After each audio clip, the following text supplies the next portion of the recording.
Арваңыздар құтманду құшуа кешіңіздермен, ардақту қырғызстандықтар. Бұл ТВ1 Чекит KG каналы, Бишкек каналы сіздерменен еш күннің кеші телеберісі, жана бүгінгі кештің кезекшісі мен Еркінбек Нұрбаев. Бүгін аптаның бірінші күні, 11 январь 2021 жыл, көптен бері сіздерменен көрішпей сағынышымда қалдық. Андықтан дағы бір жолы саламатсыздарбы, біз эфирді баштайлы. Кеше күні 10 январда Қырғызстанда чоң саяси окуя, шайлоо болуп өтті. Мына ушул шайлоо тууралуу бүгүн жалпы кебизде ушул темага арнайбыз. Бизде конокто Темирбек Асанбеков, Эмин Виталиев жана байкоочулар болот. Андыктан алыстабаңыздар, 2 саат бою биз менен болуңуздар. Дал ушул учурда сиз биздин көрүүбүздү Одноклассник, Facebook жана ошондой эле YouTube социалдык желилеринен көрө аласыздар. Бир аздан кийин ошол эле берүүбүз Кыргызстандын бардык телеканалдарында жаңырат. Анда эмесе эфирибизди баштайлы жана салтка айланган жакшынакай музыкалык белек менен баштасак туура болот. Абир Касенов жана Бегиш Элим алданба деп аталат. Чогуу көрөлү.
Elde aldap şopurungdu caldaba. El sen çok delep tep söp cambagat. Sen gör gözgöndü el sen dep tandabay. Tacadı el ırkçılardın önünden. Tacadı el götörülüş günlügü. Tacadı el sayasattın jıtынан. Elge berçi bütünden. Açka kaldı bir tuğan. Tonun başın süylögöndür kaçıp ketti jurtundan. İzdep tapkan adam çöntөгүнө толтурат. Озунжа олтурат. Акча тудук болтурат. Elim aldanba, elim aldanba, elim aldanba, elim aldanba, elim aldanba, elim aldanba, elim aldanba, elim aldanba. Açılıp çaçılıp kuup çıktın kaçırıp hiçbiri tütbösü bozun kaldı basılıp aşıgıp maşıgıp borun talışpa. Elim aldanba, elim aldanba, elim aldanba, elim aldanba, elim aldanba, elim aldanba, elim aldanba, elim aldanba.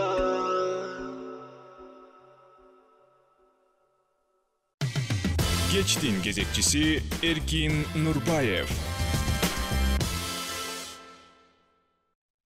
Анда біз сіздерге бүгін шайлоо тууралуу сүйлөшөбүз деген сөздү бышыктап, биринчи мейманыбыз менен тааныштыралы. Мекен ынтымагы саясий партиясынын лидери Темирбек Асанбеков мырза бизде конокто. Саламатсызбы? Саламатсыз. Кош келипсиз. Жаңы жылыңыз менен. Кече күнү 10 январда жалпыбызга маалым болгондой жалпы республикалык президенттик шайлоо жана ошону менен катар референдум болуп өттү. Учурда сиз мына айтып келдиңиз, аянттан кайтып келатам, аянтта ушул Садыр Жапаровдун жеңишин белгилеп, канчада бир сандагы адамдар чогулуп, жакшы майрамдык манай болот деп. Өзүңүздүн ушул кечеки болгон окуяларга берилген жалпы бааңыз кандай болот? Бүгүнкү мандайыңыз кандай? Биринчиден менин ушу саясий кырдаалга жараша митингде, ушу дебаттарда өзүм менен таанышып калгам. Анан бирге отурганга кубанычтамын. Албетте мен 5-6 октябрь күнү мындай кандайдыр бир ызалануу сезими менен барганбыз. Ушу адилеттин жоктугунан ошончо миңдеген жаштардын жана 5 партиянын демилгеси менен калгандары кошулуп, бүгүнкү күн ошо 5-6 октябрдан кийин бүгүн толкундануу менен бардым. Ошол жерде жетине албай турган элди азыр көрдүм. Өзү маданият кызматкерлерин көрдүм. Бул жакшы иштин башталышы. Албетте, шайлоо деген ушундай, саясат деген бул күрөш экен. Анын ичине тарынгандар да бар, өзгөчө оппоненттер. Мына ошолордун баардыгына мен азыр журналисттерге интервью бергенде жаманбы жакшы баарыбыз бир элбиз. Ушу ынтымакка чакырып коюу багытында аша чейип кетпей, кызыгандуулук калтырбай, ушунча азыр кыйналып турган элди туура жолго багыттап кетүүгө саясатчыларды чакырып, ушу бир интервью бергени, элге жылуу сөз айтканы бардым. Ошон үчүн маанайым жакшы келдим.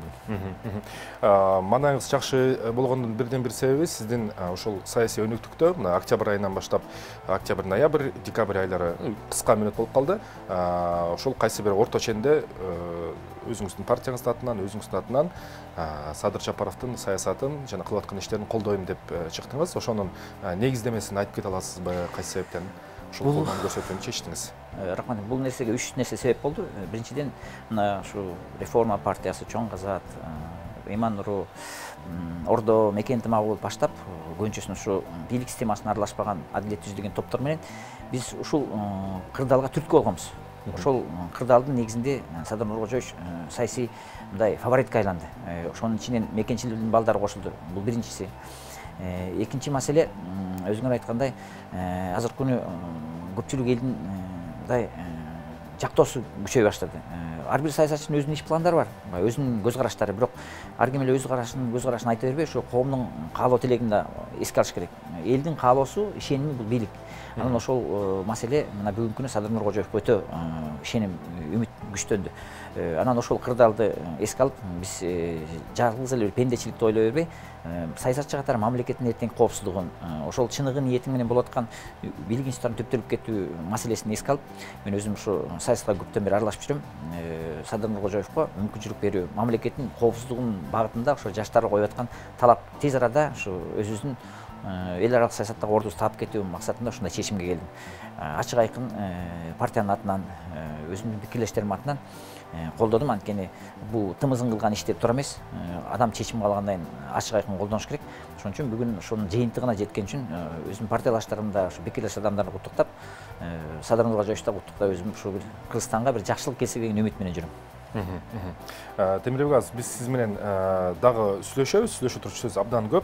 Арадан мына кече кызуу окуяларды бүгүн ысыгында инфографика ретинде мына жалпыга маалымдоо каражаттарынын жаңы бир тили, жаңы бир ыкмасы, жаңы бир усулу, шайлоонун жыйынтыктары, шайлоо боюнча цифрларды азыр сиз менен биргеликте байкап көрөлүк. Келесиңер демесе, ушул инфографика назарыңыздарды аударабыз.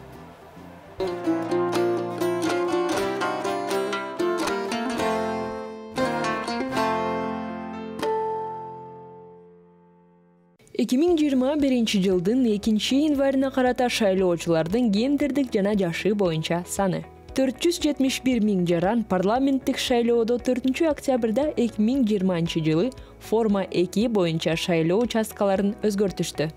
Шайлоочулардын жалпы санынан 53% аялдар жана 48% эркектер түзүшөт. Шайлоочулардын саны салыштырмалуу өстү. 2020 жылдын октябрдык шайлоосунан 40 миң адамга көп. 2017 жылдын Кыргыз Республикасынын президенттик шайлоосунан 531 миң 94 адамга көп. 2015 жылдын Жогорку Кеңеш шайлоосунан 795 миң 567 адамга көп.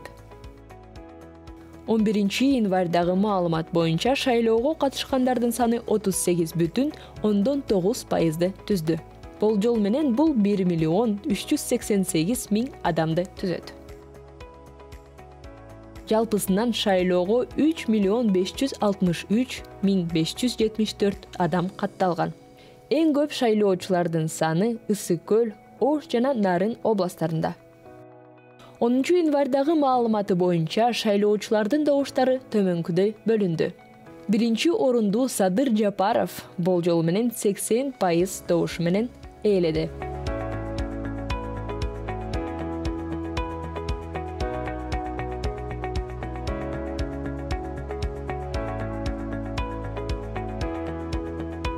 БКнын алдын ала маалыматтары боюнча шайлоочулардын 82% президенттик башкаруу формасын колдошту. Ал эми 10% парламенттик башкаруу формасын колдошсо, баарына каршы 4% добуш беришти.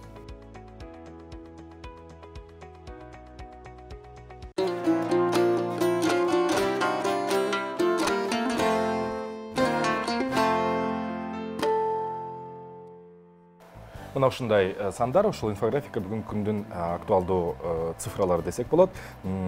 Агай, сизден эми мындай кечээки шайлоолордун цифрасы жөнүндө сөз болгондон кийин шайлоого келүү, катышуу саны анчейин жогору болгон жок. Мунун себептерин сиз мына саясатчы катары кандай критерийлерге байлайт элеңиз? Орусча айтканда усталыштык болот. Эл өзүңөр байкадыңар, өтө оор сыноо менен өттү. Октябрь шайлоосунда элдин ушундай маанайына төмөндүгүнө карабай өзгөчө интеллигенция аябай иренжип турду. Анан жанагындай үстөмдүк көрсөтүп менен автобус менен ташыгандарын, материалдык жактан муктаж болгондарды кемсинчи жол менен ошо каражатка үгүттөө эрежелер ушунчалык шайлоо процессине элдин маанайын аябай түшүрбөйгөн да. Бул эл начарлыгын эмес, ушунчалык мындай туура эмес саясий уюштуруу иштерин жүргөндүктөн. Анан ошого байланыштуу албетте бул шайлоого элдин маанайын билишип, жана акча каражат таратууга административдик күчтөрдү мындай ачык айкын колдонууга тыюу салынганды, анан жана форма 2 дегендеги биз эмне үчүн отменить эттик? Анткени форма 2 менен шаарда баягы ички миграция күчтүү болгондуктан көпчүлүгү аймактарга барыш керек болчу. Биз азыркы бул шайлоодо байкап атабыз, көпчүлүк ага да чек коюшту. Мына ушул себептер, объективдүү себептер бүгүнкү күнү жана 1 миллион 300 миң кишинин келип аткан, адамдардын келип атканы бул өзүнүн жүрөгү менен келген адамдардын чечими. Анан чечилип айткандай өзлөрүнүн шайлоого бейкапарлыгын көрсөткөн адамдар, аларга өзлөрү күнөөлүү, аларга эч ким тоскоолдук кылган эмес. Бүгүнкү күнү ошо 1 миллион 300 миң келип аткан элдин 80% ишеними бул реалдуу цифра. Буга биз кабыл алышыбыз керек. Жанагындай көпчүлүктүн келбей койгон, жанагындай материалдык, андай саясий ыкмалардын негизинде калыптанып келген цифралар болчу. Бул таза шайлоо деп кабыл алыш керек. Анан ортодон сиз менен мына ошол саясий өнөктүктүн ортосунда башкаруу формасы боюнча да көп сүйлөшүп алганбыз. Сиз биринчи жолу келип атасыз. Ошондуктан экинчи маселе, экинчи бюллетень колубузга мына референдум деп коюлду. Бул суроонун өзүнүн коюлушуна кескин сындар айтылганынан сиз жакшы кабардарсыз.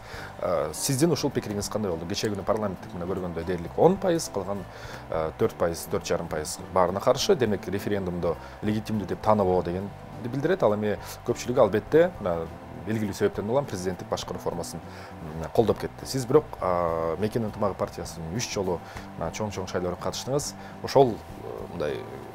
Ошол көз караштан өзүңүздүн тажрыйбаңызга таянып, кечээки референдумдун жыйынтыктары боюнча пикириңиз кандай? Мен өзүм жаңы саясатка аттанып атканда азыркы биз жана 3 шайлоого катышкан эреже баш мыйзам түптөлүп калган биз келгенде. Анан биз баш мыйзамды буза албайбыз да. Ошо өзүбүз катышып атып эле баягы сык суусуна аралашып калдык. Анысы баягы акча каражат тараткан аз келгенсип 14-жылы өзүңөр билгендей жана биометрика мыйзам адамдын жарандык укугун чектөө башталды. Анткени Конституцияда өзүңөр билимдүү адамдарсыңар, адам жарандык алган 18-ге толгону толукканда укугу бар деп бекитилген, бирок эмнегедир ошо бийлик бутактары административдик ресурстарды колдонуп, ошо атайын биометрика эрежелерин өтпөгөндөр шайлоого катышпайт деп сыртта жүргөн, ошо Америкада, Европада, Россияда жүргөн мигранттардын укугун да чектешти. Факты катары айтып кетейин. 2010-да мен эч ким тааныбай айтканда биз Москвадан эле 20 миң кишинин добушун алганбыз. Азыркы күнү бир да саясатчы Москванын өзүнөн 20 миң, 5 миңди араң алып жатат. Анткени ошол жана укук чектөөлөр, адамдын эркиндигин чектөө мыйзамдарын кадимгидей көзгөрүнө киргизип ташташкан. Анан биз саясий башчысы болгондон кийин ошол эреже менен аракет кылдык. Мына ошонун баардыгы элдин маанайын түшүрдү. Чалам болду, дим бузат болуп. Чынында Европада өнүккөн мамлекет парламент система өнүгүп кеткен. Биз болсо президенттик шайлоодо да, ошо парламенттик шайлоодо туура эмес мамлекеттин институттарын түптөп, ансыз да баягы саясий катачылыктарды кетирген үчүн мына азыр элдин баардыгы каршы чыгып атат. Мына ушунун кесепети бүгүнкү күнү жанагы шайлоонун жыйынтыгына президенттик шайлоого өтөлү жок дегенде 120 депутат болбосо да ошонун кепилдигин ачык айкын жоопкерчилик алып аткан адамга ишенели деген гана түшүнүк менен бүгүн чечим чыкты. Анын мыйзамдуу жолдорун деле баары түшүнүп кеткен жок. Анткени чындап келгенде биздин саясий элитанын көпчүлүгү мамлекеттүүлүктүн маселесин түшүнө бербейт. Мына ушул элдин үмүттөнгөн чечиминин жыйынтыгы мына бул президенттик шайлоого өтөлү.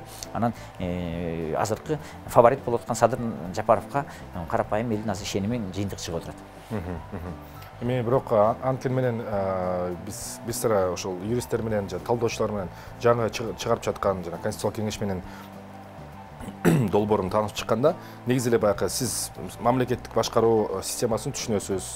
Бизде бир аз ал тууралуу кабарыбыз бар.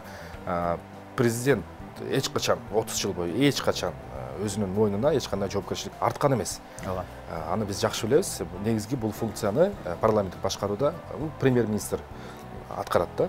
Анан ушул өңүттө мындай сиз кече күнү мына Садыр мырзага барып бир кандайдыр бир колдоо көрсөткөндөн кийин бир кандай бир кеңешмелер, сунуштар, ушундай багытта иштер жүргүзүп атасыздарбы? Себеп дегенде сиздер эми баягы туура. Мен башынан эле ошол мамлекеттин түптөлүү эрежесине катышып калдым, ушу тополоңдон кийин. Эң коркунучтуусу ошол биз тополоң жолу менен радикалдаштырууга, бир тышкы күчтөрдүн кесепетине илинип калбай деген чоң коркунуч пайда болуп калды. Муну эч ким бүткөн эмес. Азыр баардыгы айтып атат, элдин баары ошо таза шайлоо өткөрүү эрежеси менен чыккан, бирок кийин сценарий кандай кетет, бул эч ким билген эмес. Конъюнктуруна өзүңөр аралашып калдыңар, ар кандай координациондук топтор түзүлө баштады. Ошол кезде мен Садыр Нуркожоев менен мындай бетме-бет отурганбыз, өзү да жашырып айтып берилат.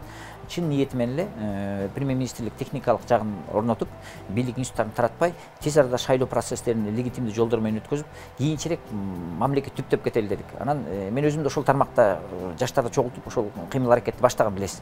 Бирок адамдан амал качып кутулбайт экен. Баягы парламентте отурган саясий лидерлерибиз 2005-те, 2010-да ушунчалык бир жакшы эрежелерди үйрөнүп алышыптыр. Тез аранын ичинде баягы саясий тоскоолдуктар пайда болгондо Садыр Нуркожоев айласынан саясий келишимдерге өттү. Ошол туруктуулукту кармап калыш үчүн, ошол премьерликти алып калыш үчүн. Бирок ошол келишимге өтүп атып, ошол эле бүгүнкү президенттик шайлоого катышып аткан адамдар парламенттик шайлоо өткөзүүгө өзлөрү тоскоолдук кыла баштады. Аргасынан ошол эреже менен кете берсе, шайлоо процессине өзү катышпай калган турат. Анан мен ошонун баарын байкап, мурда 30 жылдан бери ошол амалды колдонуп, кандайдыр бир олигархтык система менен, ушу коммерциялык жолдор менен бийлик бутактарын кармап турган адамдарга, биротоло ушу жаштарга саясий жол ачыш үчүн мен саясий тактиканы өзгөрттүм.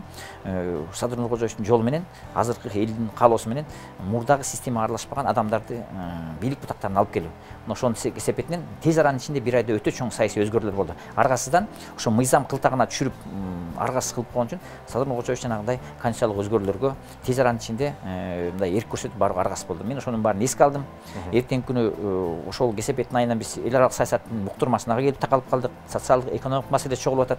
Анан баягы мен деп эле эгоисттик кыла берген болбойт. Ошону эске алып тезирээк мамлекетте туруктуулук келсин, эл эртеңки күнү социалдык жактан кыйналып калбасын, экономика жол ачалы деп мен ачык айкын колдоо койдум. Дагы бир кызыктырып турган суроо, мына кече референдум өттү. Демек, ошол менен катар дароо кечээ кечинде Садыр Жапаров журналисттерге пресс-конференциясын берди дагы, анда кийинки парламенттик шайлоо белгилүү бир система менен, баягы жартысы мажоритардык, жартысы партиялык тизме менен, бирок май айында өтөт деп айтты да. Аралык өтө кыска. Түшүнүп турабыз. Ошондо конституциянын долбоору ортодо өткөзүлүп, ортодо бай коюлабы, же партиялык шайлоо менен биргеликте кетеби? Же андан кийинки болуп калабы? Мен азыр шайлоо болгонумда жеке пикир алыш элекмин, бирок менин түшүнүгүмө жараша келе жаткан парламент шайлоо жаңы конституциянын эрежеси менен өтүш керек. Смешанный принцип деп коет. Андыктан бүгүнкү күнү мына референдумду өткөзүштү, жаңы шайлоону кабыл алуу боюнча конституциялык кеңешме иштеп атат. Балким аймактык шайлоо менен чогуу ушу март, апрель айларында конституцияны кабыл алуу шайлоосу өтөт. Жаңы конституция кабыл алынат. Анан ошол жаңы конституциянын негизи менен парламенттик шайлоо түптөлөт. Эмне үчүн шаштык эрежесинде жүрүп атат? Эгерде биз бийлик институттарын официалдуу түрдө легитимдүү жол менен түптөп алсак, бизде бир да мамлекет биз менен иш алып барбайт. Биз эртеңки күнү өзүбүздүн баягы иш-чара тирешибиз менен бардык тармактан мамлекеттик коопсуздукка, экономикалык коопсуздукка түрткү алып келе алабыз. Анткени жоопкерчиликтүү бийлик институттары түптөлбөй турат. Ошон үчүн биз каалагандай болсо, албетте 1 жыл 2 жыл шашпай, Турциядай болуп, баягы өзүнүн нугу менен кетип бараткан бийлик институттары иштеп атса, биз бийлик институттарын таратып, кадр саясаты оор абалга такалып атат. Бийлик институттарда сейчас моралдык жактан өтө мындай бир эртең келечекте эмне болорун билбей азыр мындай туман каптагандай болуп турган үчүн саясий эрк менен азыр тез арада жаңы конституцияны кабыл алып, жоопкерчиликти алган адамдар парламенттик шайлоону мыйзамдуу жол менен өткөзүп, элдин жанагы коюп аткан талабын аткарыш керек. Мына ошон үчүн биз аркасынан ушундай тез саясий чечимдерге барып атабыз. Эми сиз жеке сизге тиешелүү бир суроо болсун. Ошо жалпы өзгөргөн саясий конъюнктурада жаңы бийликтин келиши менен Темирбек Асанбеков буга чейин бир канча жолу президенттиктеги парламенттик шайлоолорго катышып бир бийликке жетүүнү алатын көргөнсүздөр. Өзүңүздөрдүн буга чейин айтып жүргөн платформаңыздар бар. Эми сиздин алып жүргөн ойлоруңуз, сиздин көз караштарыңыз жаңы келген бийликтин сунуштап аткан башкаруу формасына, ошо аны менен катар ички жана сырткы саясатына канчалык дал келет, жана өзүңүздү мындай кайсы позицияда көрөсүз? Ден септен айткандай, акмышык каракмышык болсо да чычкан кармасын дегендей, саясатчы баягы эле жеке амбициясын айта бербеш керек. Бардык коомчулук байкады. Мен 14-декабрь күнү шайлоо баштала электе партиянын чечимин чыгарып, элдин ишенимин туура кабыл алуу багытында Сардор Нуркожоевич кайрылдым.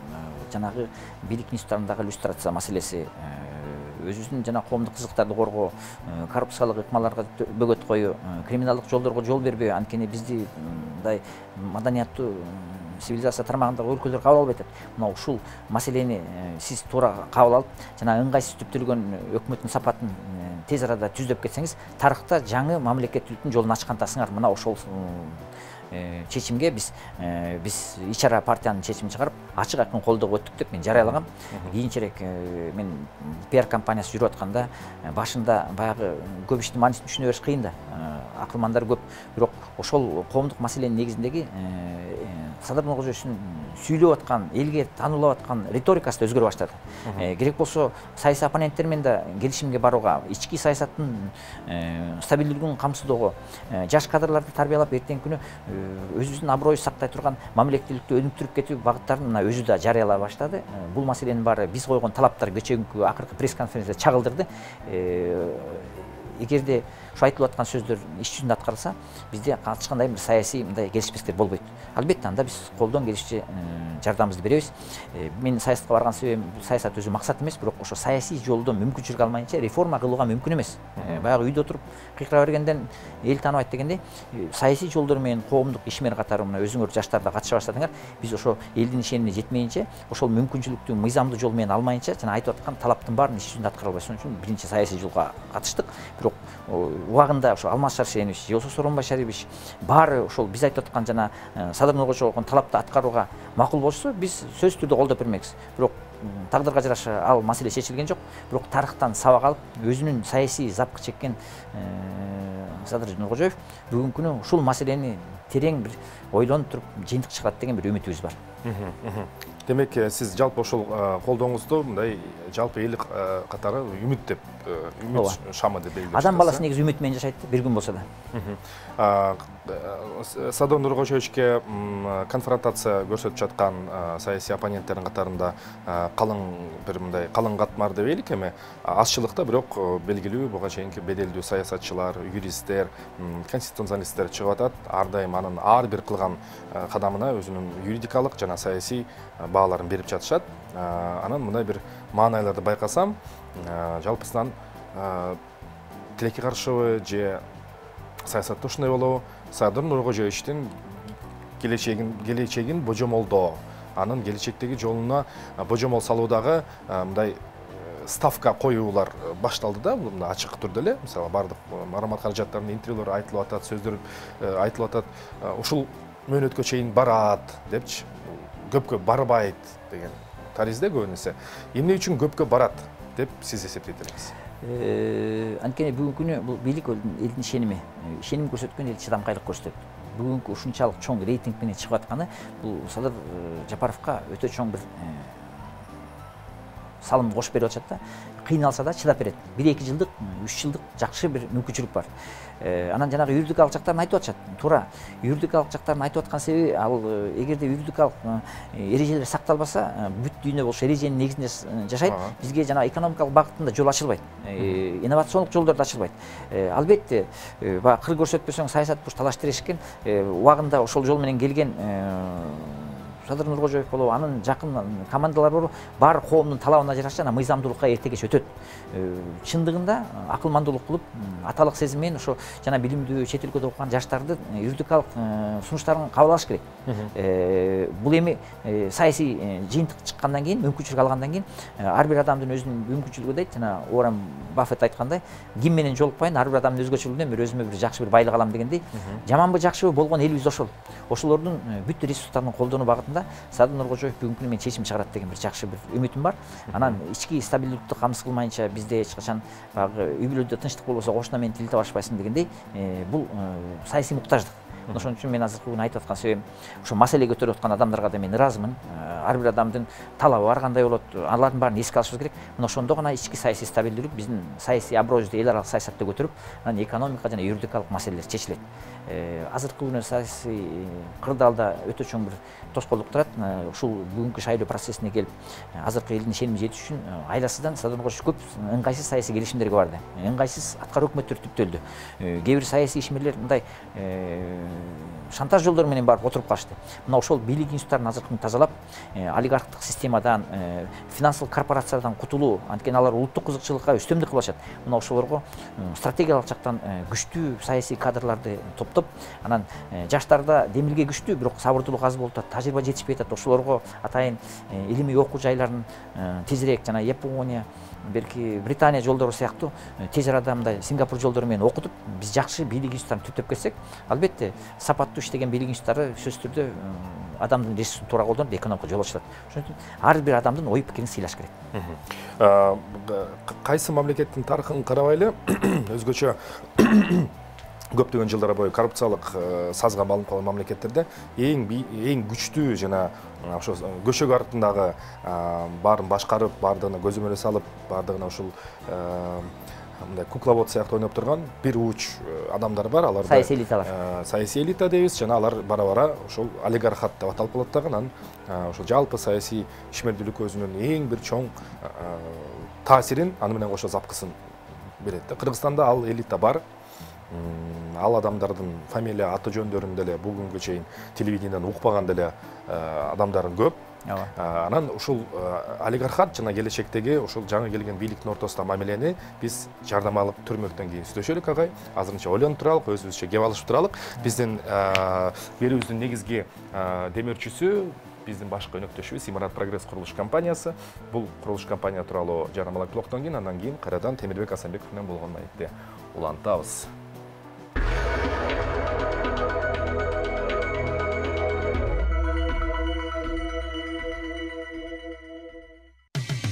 Кечтин кезекчиси Эркин Нурбаев. Биз жогоруда айтканда ошол элибиз ойлойт, биз саясаттан кабарыбыз бар, саясатты билебиз деп. Бирок чын-чынына келгенде баарыбызга маалым ушундай коррупцияланган, ушундай бир ички көлөкөдөгү кылып аткан иштерге белчесинен батып кеткен өлкөлөрдө ар дайым олигархат турат жана баардык чечимдерге ошол биздин 5 президентибиздин ушул күнгө чейин ушул олигархтардын жана ошол саясий кашанын ичинде элитанын оюндарына, интригасына, саботажына, кылтагына илинип келген. Ошол тууралуу сиздин оюңуз кандай? Садыр Нуркожоевич ошол мындай шээришип калган системаны сырттан, ичинен талкалап чыга алабы? Өтө чоң бир тарыхый миссия турат да. Азыр мен үмүттөнүп атканым, бул өтө чоң саясий сыноодон өттү. Өзүм 10 жыл болуп калды саясатка аралашканым. 2010 жылы Москва шаарына келген. Ошол кезде Атажурт партиясы оппозицияда жүргөн. Ошондон бери эле Атажурт партиясы баягы кыйынчылыктын үстүндө эле күрөшүп келатат. Ичинен чачырашты, мен бир жагынан кыйналып жүрөм. Ошол мурдагы системанын азабын чегип келишет. Аны физикалык түрдө да аябай кыйынчылык көрүштү. Анан ошол жерге аралашып жүрүп, депутаттык жүрүп, ошо ичинен аралашкан адамдар, сиз айткандай, гуар түшүнөм дей берет. Ошонун кемчиликтерин көрүштү. Кандай угроза бар экенин билип турат. Албетте бул көмүскө экономика, олигархалык система. Бул системага өнүккөн мамлекеттердин жетекчилеринин көбү басып өткөн. Мисалы үчүн ошол эле биз айтып аткан Ликуан, Владимир Владимирович Путин басып өткөн. Россия азырден федерация чачырап кете жаздаган. Кен байлыктарынан бери элип алган олигархтар, улуттук банктарын элип алышкан. Мына бүгүнкү күнү бизде акча каражат системасында кандай гана банк системасы болсун, потребитель барат да, сотко барса банкируттук кетет. Ошонун негизинде мыйзамдар бар, ошолго иреттелген. Налог, бюджет саясаттарын бар тең. Ички тышкы саясаттын ичиндеги көп кадр саясаттарын бар экен. Анан ошолордун адамдары системада отурат бүгүнкү күнү. Эгерде бүгүнкү күнү Садыр Нуркожоев ошонун баарын билип туруп, сөзсүз түрдө саясий эрк керек. Саясий эрк ошо элдин колдоосу менен камсыздалат. Бүгүн 80-90% алып аткан бул өтө чоң мүмкүнчүлүк. Ошого азыркы күнү саясий партнерлорун жакшылап түптөп туруп, ошо системага аралашпаган адамдарды алып келип туруп, жакшы кадр саясатын түптөп, мурдатан бери тамырлашып калган олигархтардын жанагы кадр саясатына таасир кылып аткан эрежелерин бузса, жанагындай саясий жол менен биринчи жолу мамлекеттин кызыкчылыгын коргоо жол ачылат. Анткени олигархтар өз эрки менен кетип калбайт. Мына муну коопсуздук органдары азыр иштейт, эл баарын түшүнө бербейт. Бул маселенин чечилүү багытында азыркы тышкы партнерлор да карап турат. Анткени көмүскө экономика бардыгына жага бербейт. Бул адал акча, арам акча дегендей, ошо финансылык багытта да булар да мындай ачык айкын долбоор негизинде иштени күтүп атышат. Ошон үчүн мен бүгүнкү күнү Садыр Нургочоевичке өтө чоң саясий эрк кармап кетем. Кечээ күнү ушу өзүнүн ушунчалык публиканын астындагы тарых сабагын алдым, ошондой чечимге тугар абийде тууган жок дегендей мен ошол чоң саясий чечимге барам деп айткан сөзү азыркы күнү элге көп чоң ишеним арттырып атат. Аны ойлоп деле табыштын кереги жок. Китептерди, илимий китептерди ачсаңар, жанагындай өтүп аткан батыш өлкөлөрү, чыгыш өлкөлөрү муну басып өткөн. Биз велосипед ойлоп таппай, ошондой саясий эркти гана көрсөтүш керек. Анан убакыт ченемдүү, жанагы билимдүү, ар кайсы багытта өзүнүн жөндөмүн көрсөткөн жаштарды кадр саясатына тез арада мүмкүнчүлүк бериш керек. Сөз түрдө адилет сот бийлиги түптөлүш керек. Анткени кайсы корпорация экономикалык булак келбесе, бул инвестиция, бул адам эмес, бул проект болот. Ал сөз түрдө ошол мамлекеттин саясий стабилдүүлүгүн, финансылык эрежелерин, анан юридикалык коопсуздугун карашат. Ошого кепилдик бере турган саясий элита болот. Ошого мен бүгүнкү күнү Садыр Нургочоевич өзүнүн бир катуу ишмердүүлүгүн 2-3 жылдын ичинде көрсөтөт деген бир үмүтүм бар. Айтсаңыз, мына сиз буга чейинки сөздөрдүн көп жолу жаштар жана жаш саясий элита сөйүк чагыныш керек деп айтып атасыз. Бирок ошол чындыгында билимди ичине топтогон чет өлкөлүк университеттерде чыгышта, батышта окуп келген бүгүнкү күндө дымактуу жаштардын маанайында бир сыра срез кылып алып көрсөм, аларда чемоданный бир маанай турат да. Бул ачык сөз. Ошол кандай ойлойсуз? Садыр Нургожоевич кандай шартта, кандай саясат жүргүзүү менен ошол чемодандардын камдап ошол кетип калууга чындыгында бул кыймыл бар дагы, муну тана албайбыз. Ошону кантип карап калат? Адам каяка барганын билбесе, үйлөгөн шамалда жардам бербейт дейт. Бул мамлекет өзүнчө бир кайык. Ошо 6 миллион элдин муктаждыгы. Ошо адамдык ресурсу бар, табигаттык ресурсу бар. Кээде чөлдө жашаган мамлекеттер өзүнүн жолун таап кетет. Ошол концепция иштелип чыгыш керек. Ал үчүн атайын стратегиялык багытта ошол экономика багытын өнүктүрө турган, ошо адамдарга иш бере турган стратегиялык пландаштыруу, изилдөө институттары түптөлүш керек. Ошол жол картасынын негизинде бийлик институттарынын сапаты түптөлүш керек. Ошол бийлик институтта иштеп турган кадр саясатынын мындай өзүнчөлүк бир формасы пайда болуш керек. Жаштар албетте келип атат, бирок жаштар жөн эле келе бербейт. Мисалы үчүн IT компания иштеген биздин жаштар көп каражат алып келе бербейт, жада калса мигрант да келбейт. Ал үчүн кадр саясатын өзгөрүш керек. Кадр саясатын өзгөргөндөн кийин жаңы кызматкерлер мыйзамдарын кабыл алыш керек. Аларды социалдык жактан коргоо, аларга турак жай мүмкүнчүлүгүн берүү. Адам баласы мен айтпадым, үмүт менен жашайт деп. Жаштар саясат эле түшүнө бербейт. Анын кызыкчылыгы үй бүлөсүн толук камдоо, камсыздануу, кийинтүү, бирок ошо билимин баалай турган системага алар барып эмгегин салганга даяр.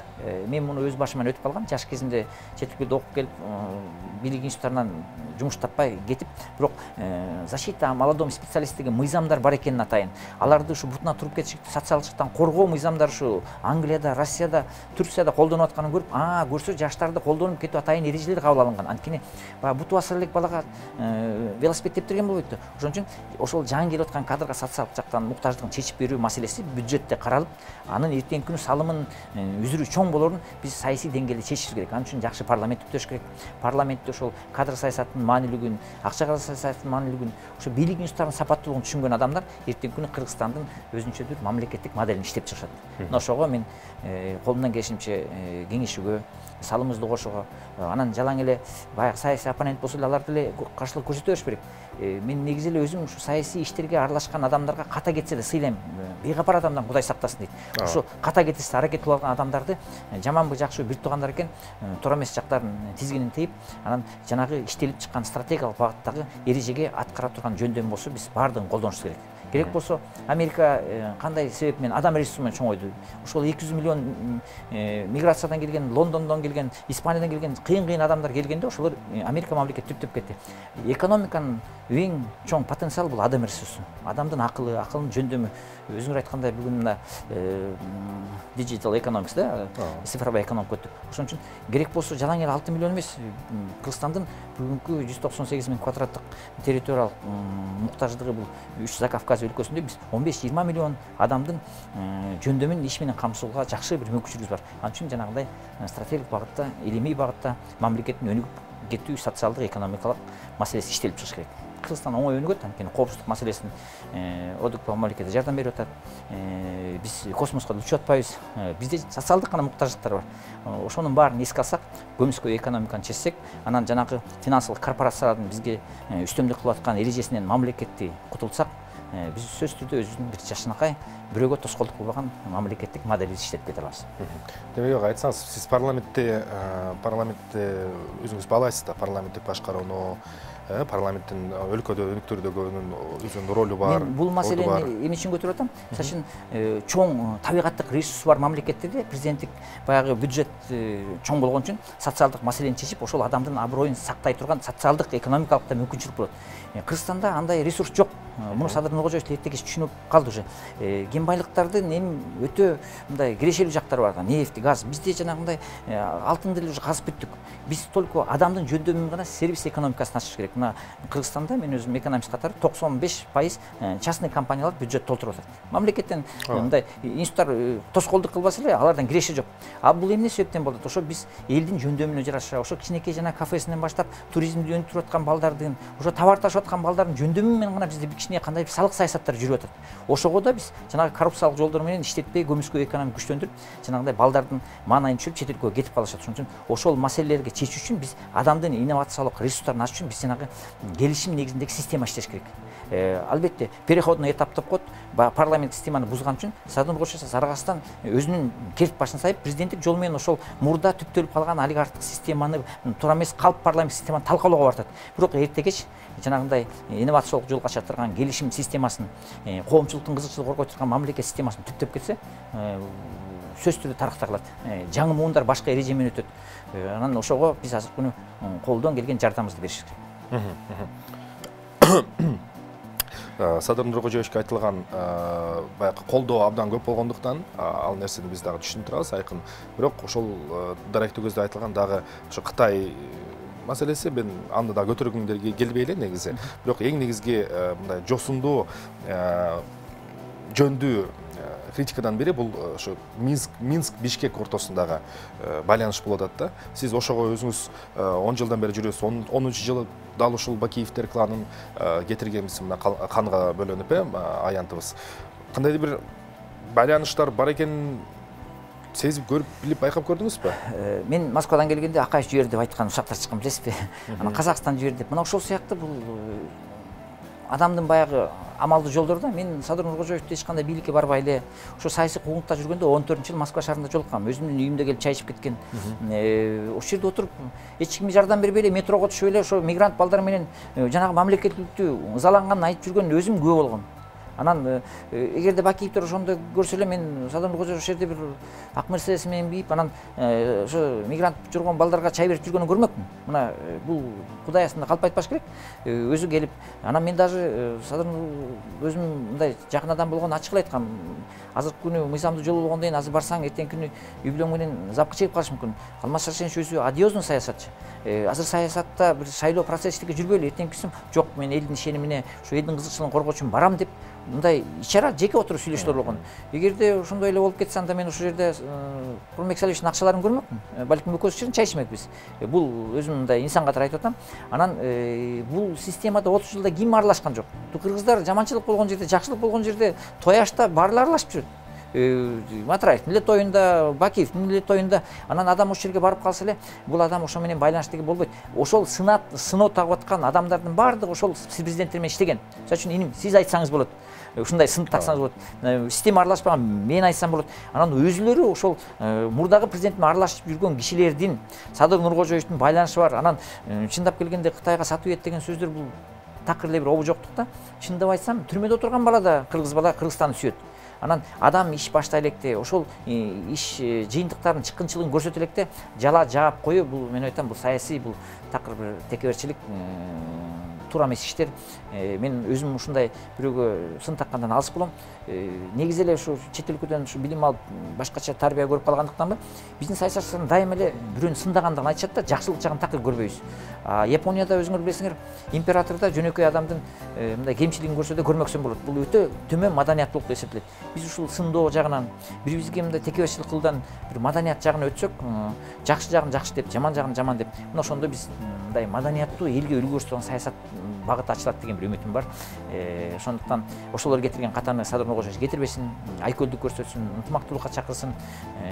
Бул өзү тарыхта бир чоң миссия. Кайсы саясатчы тарыхта калат? Ушу кыргыз элинин башын бириктирген, жаман жакшысына каратпай.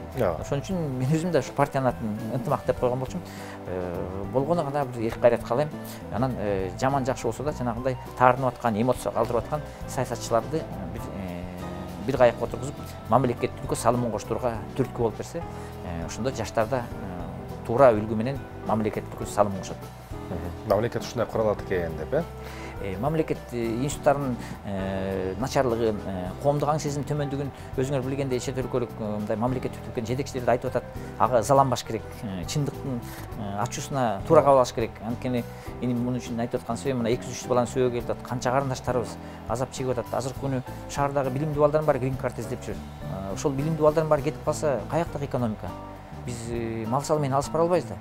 Азыркы күнү дүйнө глобалдашуу экономикасына өтүп кетти, заманбап технология өтүп кетти. Биз билим баалуулуктарын таштап кетип атабыз, маданият баалуулугун таштап кетип атабыз. Эртеңки күнү ушу айбандык сезим менен кете берсек, бул тирешүүдө саясатчыда жөнөкөй адамды чекпейт. Анткени биз Кыргызстан деген бир кайыкта отурабыз. Ошол кайыкты түздөп кетүү багытына баардыгыбыз өзүбүздү өзгөртүүгө кыйналсак да, ошол чечимге барууга аракет кылышыбыз керек. Мына ошону мен өзүмдөн баштадым. Бирок албетте, эгерде туура эмес иштер болуп атса, андан тартынбай мыйзам чегинде аны көрсөтүш керек. Ошон үчүн мен өзүм оптимистмин. Кыргызстандын өзүнүн келечеги бар. Кудайга шүгүр, биз ушу эгемендүү мамлекет болуп турганыбызга биз сыйынышыбыз керек. Агайым, майгыбыздын жыйынтыкталып жатат. Албетте мен түшүнүп турам, бул суроонун канчалык орундуу деле болбой калышы мүмкүн, бирок өзүңүз ушунча жылдан бери мына саясатка аралашып жүргөндөн кийин өзүңүз бир саясий бийлик бутактарынын же саясий институттардын бир жеринде өзүңүздү көрүп атасыз да. Темирбек Асанбековду биз болуп аткан өзгөрүүлөрдүн негизинде, болуп аткан өзгөрүүлөрдүн фонунда кайсы тармакта көрө алабыз? Ошо жыйынтыктоочу сөз катары же болбосо МЭКнин ынтымагы партияласы менен бирге кармашып май айында шайлоого жөнөйсүз. Рахмат, ачык суроо берген. Кыргызстанда азыр эми саясатчылар түшүнөт, силер деле саясатка аралашып калгандар, 3 маселе турат. Тышкы саясат стратегиясынын маселеси азыр бизде ички тышкы саясаттын стратегиясы иштелип чыга элек. Анан ички саясий стабилдүүлүктү камсыздоо, анан чарбачылык, экономикалык тармагы. Бул маселени албетте мен чече албайм. Мамлекет башчысы болуп шайланган адам баягы орусча айтканда чемпионат умных один дурак должен принимать решение дегенде, мына ушул мүмкүнчүлүк Садыр Нуркожоевичке келди. Мыйзамда ошого түптөлүп атат. Албетте мен ачык айкын кеңешем, эгерде ошол тармакта кайсы жагынан мамлекет түптөпкө жардам берилсе, өзүмдүн кудуретим жеткен жерге, билимим жеткен жерге болгон салымды кошом. Балким ички стабилдүүлүктү камсыздоого саясий жолдон жардам бер деп айтыш мүмкүн. Балким ошо бүгүнкү күнү мына шаардан баштап айылга чейин чарбачылык иштери жүрбөй атат. Өзүм бай экономика тармагын чечтим, экономика. Тышкы саясатта өтө чоң маселе турат. Таптакыр түптөр элек. Эгерде ошол жакта бир саясий фигура катары тышкы экономикалык, диверсиялык тармакта улуттук тынчтыкты коргоо тармагында десе, мен ошонун негизинде гана чечим алам. Бирок тоскоолдук кылбоого, ушул жаңыдан түптөлүп аткан бийликке жардам тийбесе, тоскоолдук кылбоого аракет кылам.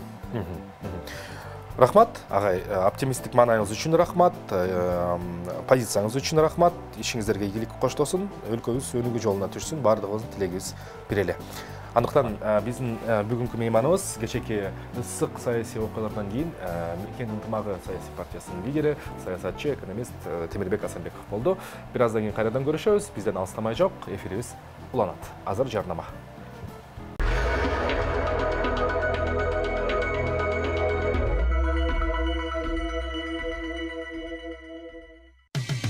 Кечтин кезекчиси Эркин Нурбаев. Ооба, урматтуу телекөрүүчүлөр, бүгүн 11 январь, кечээ өзүңөр билген 10 январь болду. 10 январда чоң саясий окуялар башыбыздан өттү. Биз аларга өзүнчө сереп салып, өзүнчө бир ой жүгүртөлү деген максатта коомдук ишмер Кыргыз концепт компаниясынын негизчүсү Эмиль Үмүталиев агайды чакырганбыз. Эмиль агай, арыбаңыз. Арыбаңыз. Кутман күнүңүз менен, кутман кечиңиз менен. Агай, эми мен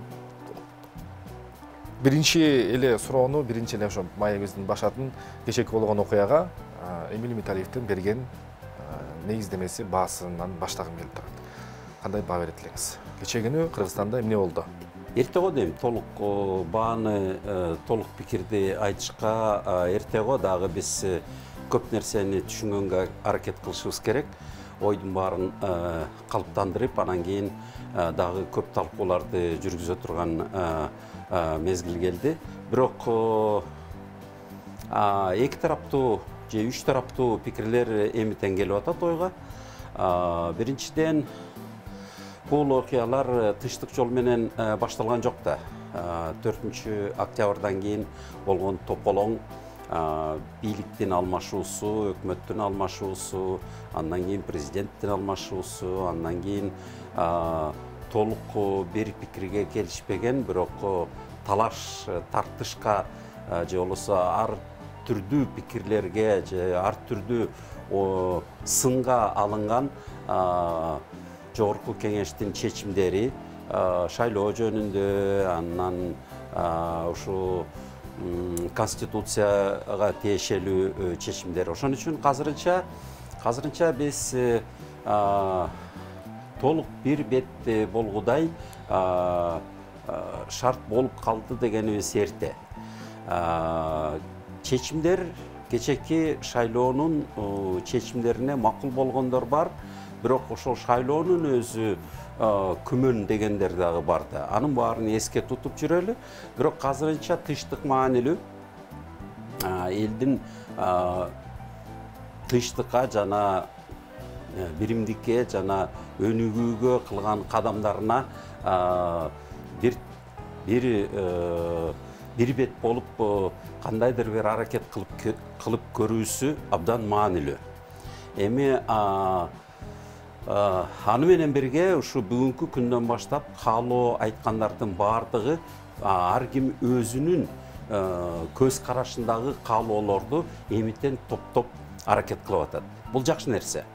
Утулгандар дагы өздөрүнүн оюн пикирин, добушун утулдук деп эсептегендер дагы, уттук деп эсептегендер дагы, же болбосо өздөрүнүн талапкерин утту деп, же болбосо өзүнүн талапкери утпай калды деп эсептегендер дагы азыр жаңы талаптарды уткан бийликке жана уткан талапкерге сунуштаганга ойлорун топтоп, сунуштарын топтоп атышат.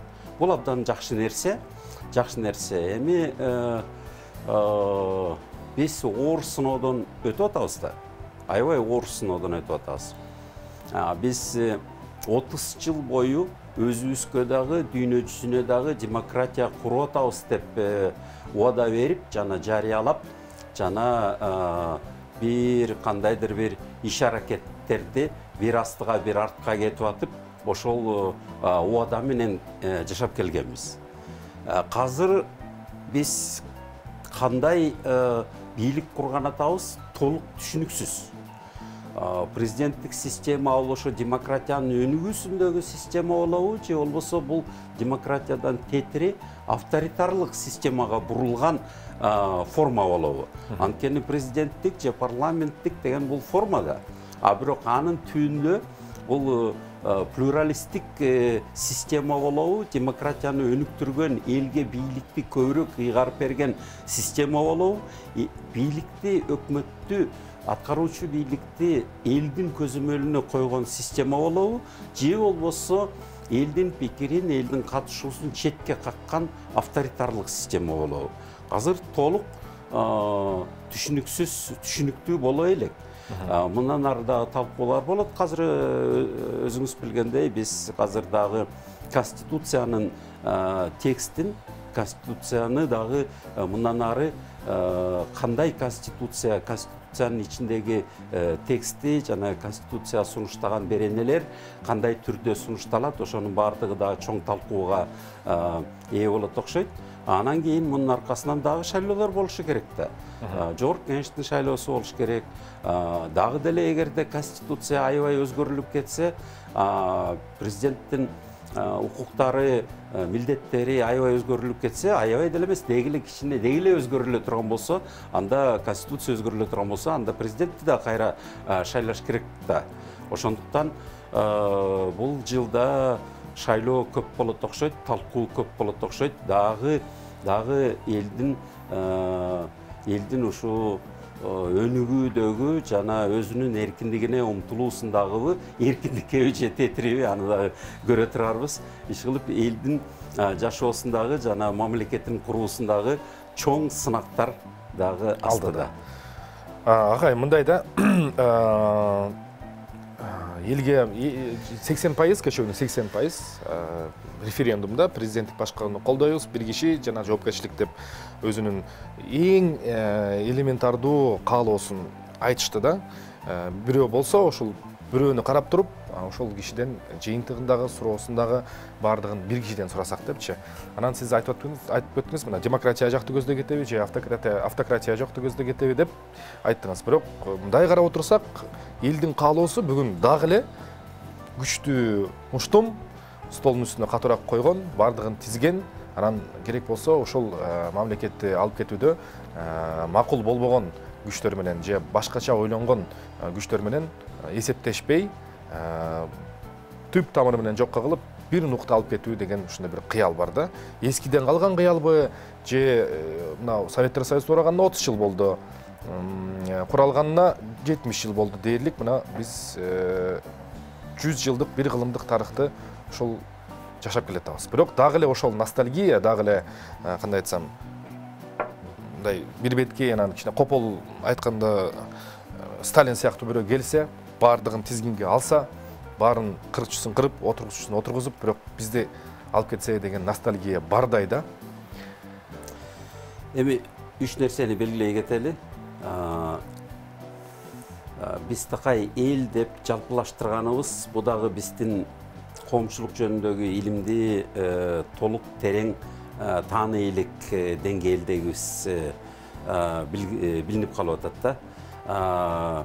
Элге маалыматты тараткан, элди ээрчиткен, элдин муктаждыктарынын чечүүчү жолдоруна милдетин алган жетекчилер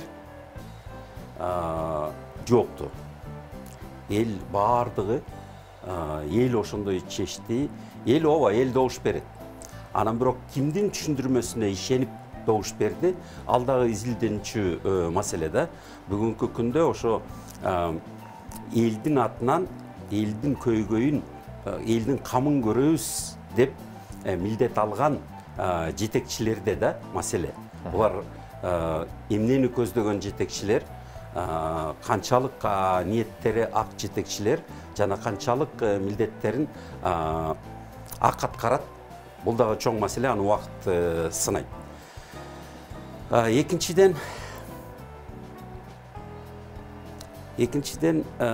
биз бир нерсени көп жылдан бери байкоочулар, изилдөөчүлөр, эксперттер дүйнөлүк тарыхтын негизинде эскерткен.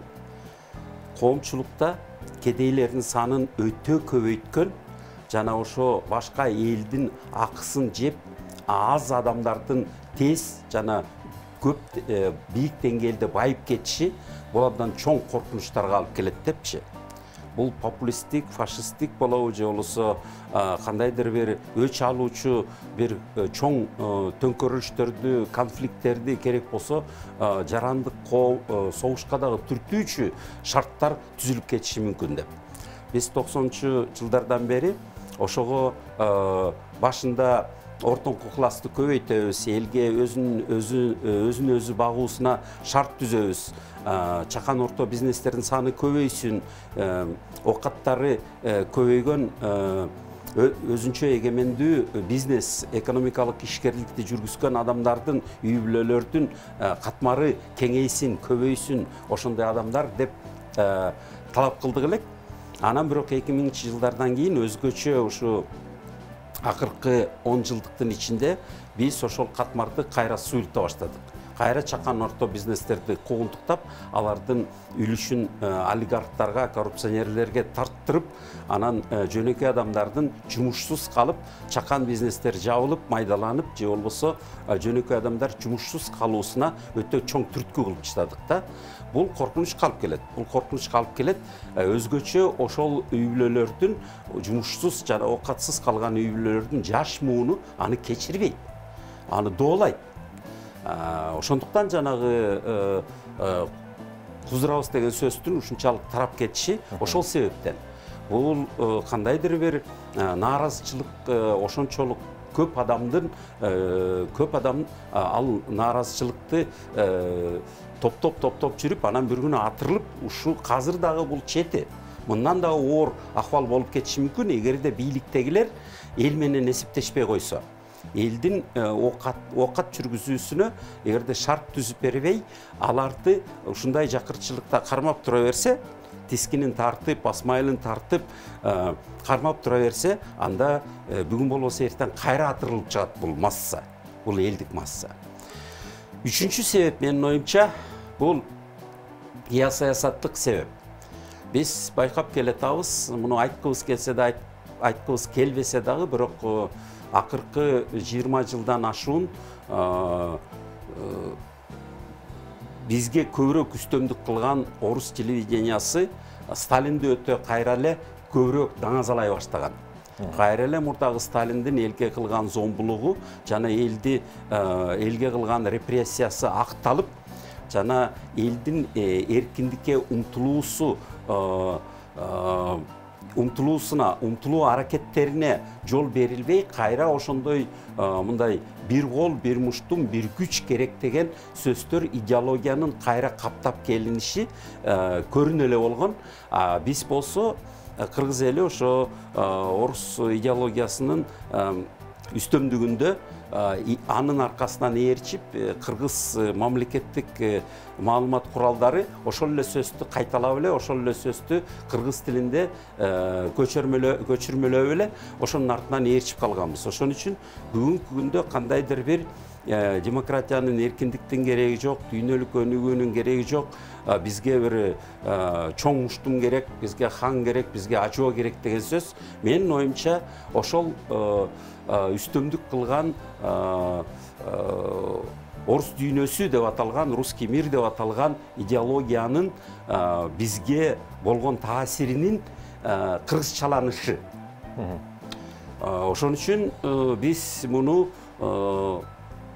кандайдыр бир ушул кыргыз түрүндө ушундай жеңил көчүрүлүп, жеңил колдонуп кетет деп мүмкүн бардыгыбыз түшүнбөй келгендирбиз.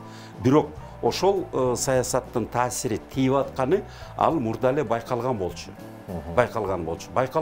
Бирок ушундай кыргызчаланышып, ушинтип ушул формада келип калаарын күтпөгөндөйбүз да.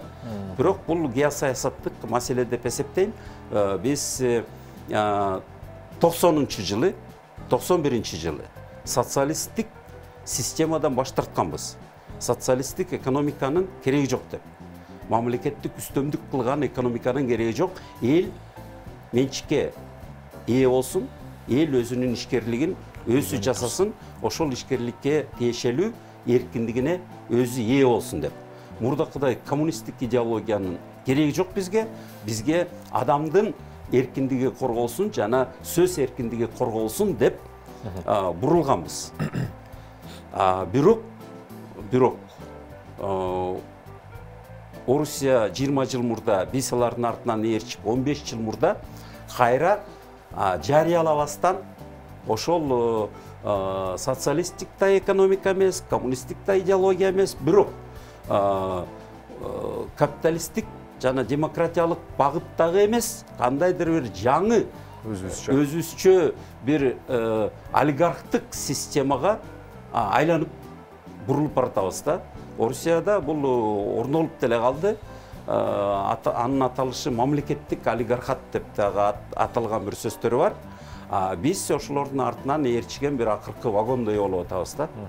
кыпчылган бир вагондой болуп ошол мамлекеттик олигархат деп аталган бир поезддин акыркы вагондоруна акыркы кыпчылган вагондорундай болуп ошол системага бурулуп баргандайбыз. Бул акыры барып туруп элге толук кандуу көңүлүнө сиңгидей көңүлүнө жаккыдай адилеттүүлүктү акыйкаттыкты алып келеби алып келбейби? Бул күмөн. Алып келбейт деген пикирлер көп. Окатты тең бөлүштүрө албайт бул система. Баары бир коррупция же болбосо бийликтегилер көбүрөөк өздөрүнө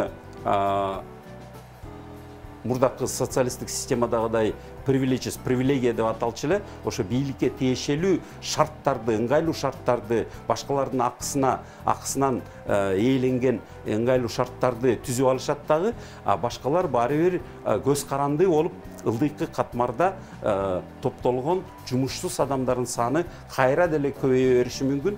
Муну текшериш оңой эле. Эгерде мигрант болгусу келген, өзгөчө жумуш мигранты болгусу келген адамдардын саны азайбай көбөйө берсе, анда биз өзүбүздүн окатыбызды тың жүргүзө албай атканыбыздын белгиси. Анан ошол мигранттардын санын көбөйтөбүз деген күчтөр ал ошо өзүбүздүн окатыбызды өзүбүз оңдой албайбыз, оңдогубузда келбейт, башка империянын гана кызматын аткарып бергенге биз кулдугубуз бар деген маанайдагы саясатты жүргүзгөн аракет болуп калат, же милдет болуп калат, же болбосо келерки мундун оор көйгөйү болуп калат. Рахмат агай, сиз айтып жаткан сөздөрдү, пикирлерди кайсы бир деңгээлде түшүнүү үчүн адамда кымынчалык болсо дагы критикалык ой жүгүртүү болушу зарыл экен. Аны биз мына жаш муундар жакшы түшүнүп турабыз, ошонун үстүнөн биз аракеттерди жүргүзүп жатабыз. Ошондуктан биз мына кийинки сюжетте ошол критикалык ой жүгүртүү тууралуу кыскача маалымат берүү менен жалпы сиздерге дагы тааныштырып коелу деп чечтик. Келиңиздер чогуу көрөлү. Андан соң Эмилим Талиевдин болгон маекти улантабыз.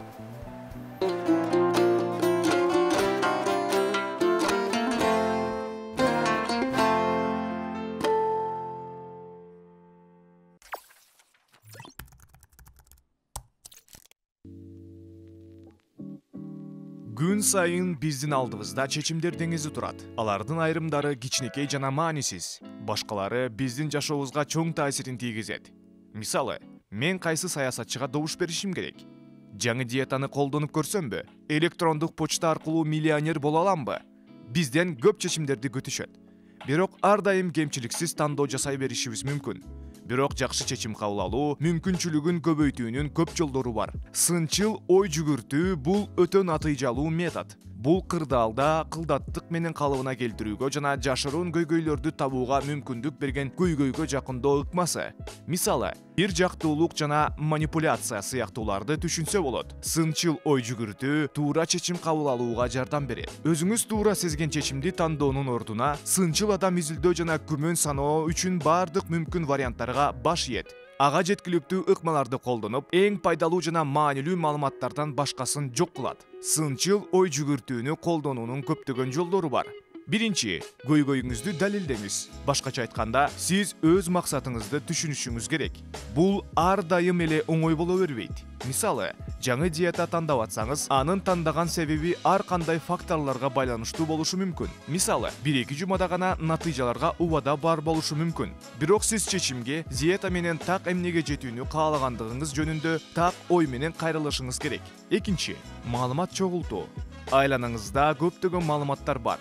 Андыктан көйгөйүңүздү элестетүү эмне маанилүү экендигин аныктоого жардам берет. Эгер тамактанууну жакшыртуу үчүн диеталар керек болсо, диетологуңуздан же башка адамдардан кеңеш сурасаңыз болот. Маалымат топто ар кандай альтернативаларды баалоого жардам берет. Сиздин максатыңызга ылайыктуу чечимге жакындатат. Үчүнчү, маалыматты колдонуу.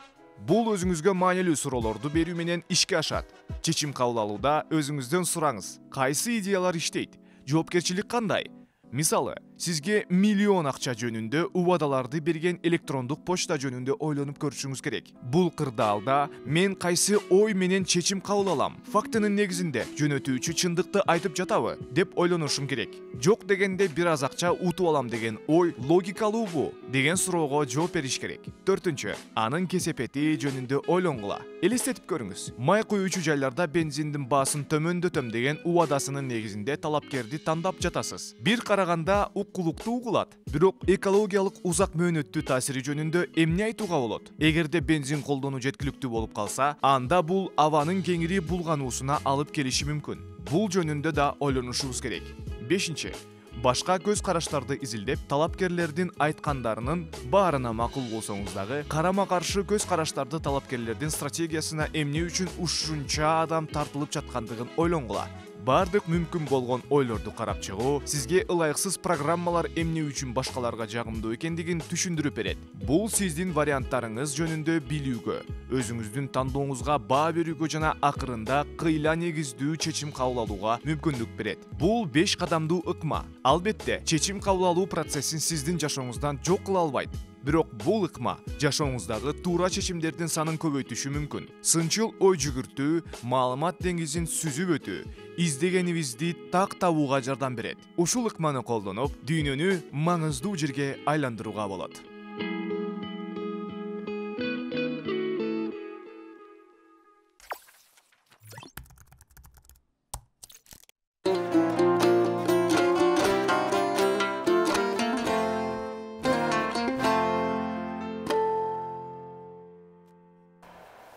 Мына ушундай биздин кесиптештерден критикалык ой жүгүртүү, сынчыл ой жүгүртүү деп кыргызча деп тааныйлы сюжеттин көрдүк. Агай ушул сынчыл ой жүгүртүү эмне үчүн бизге керек, эмне үчүн биз бул ой жүгүртүү тууралуу мына жаңыдан эле угуп баштадык.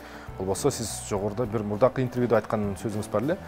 Ошол эле Пакистан мамлекетинин мамлекеттик университетинин кире беришинде жанакындай критикалык ой жүгүртүү, critical thinking деген чоң олчойгон бир жазуу турат. Ошол бир программа аркылуу студенттерге кирип калышы керек, бул акылдын бир жеринде сиңип калышы керек деп айтып жүрөсүз да. Пакистанда деле болушу мүмкүн, бирок мен айткан мисал бул Эмираттагы дүйнөлүк эң мыкты деп курулган, эң мыкты деп орнотулган Шейх Заиддин университетиндеги болгон ишти айтып бергем. Ооба, critical thinking деп коет, бирок бир талкууда төкмө акындар менен биз сынчыл ой жүгүртүү эмес, талдоо ой жүгүртүү деген сөздү толук болбосо да жакыныраак деп эсептейбиз. Дагы талкуулаш керек бул маселени. Анткени биз көп түшүнүктөрдү орус тилинен алдык да. Анан critical thinking дегенде орусча критическое мышление деп которушат. Анан биз ошо критическое дегенди сынчыл деп которуп алып турбуз.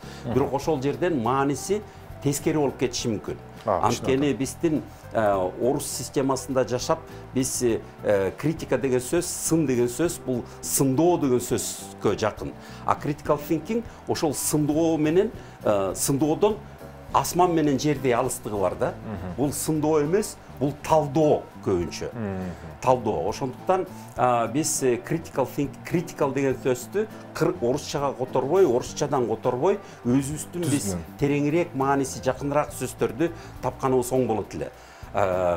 Биз багынганды үйрөнгөнбүз, бизди үйрөткөн. Бизди багындыргандан баштап, бизди төрөлгөнүбүздөн багынганга үйрөтөт система, бийлик, жана бийлик үй бүлөгө тапшырма берген. Тартиптүү, бала тартиптүү болсун деп, энет ага ошо тартиптүү деген түшүнүктү багынып берген баланы коомчулукка даярдап бергиле дегендей тапшырма берилген да. Ал баш ийген, багынып берген, тизилип берген. Жанагы ушул мезгилге чейин көп мектептерде эртең менен линейкага турушат экен. Бул тизүү. Чөгөлөтпөсө дагы тизүү. Кээ бир жерлерде чөгөлөткөндөрү дагы бар. Ошентип канчалык көп балдарды тизип, чөгөлөтүп, баш ийдирип, багындырып, көндүрүп салса, алар кулдугум бар деп, анан системага, өкмөткө кулдугунан башка аракетти тааныбай өсүп чоңоюп келет экен. Дүйнө жүзүндөгү өнүккөндөр илимди өнүктүргөндөр. Илим посторго гана эмес, ар бир адамдын жаңылыктарды жаратууга таланты бар, жана ошол таланттардын суммасы коомчулуктарды жаңылатып, өнүктүрүп, жана бири-биринин көйгөйлөрүн чечүүгө көздөрү да жетет, аракет күчтөрү дагы жетет.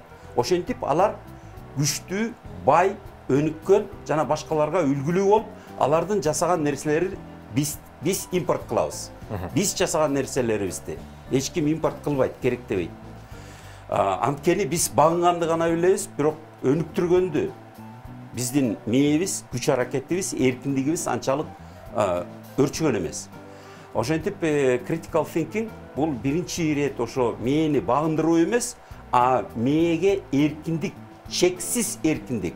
Жана керек болсо think out of the box деген сөз бар. Бул коробкадан сырткары ойлогонго аракетти үзбөө.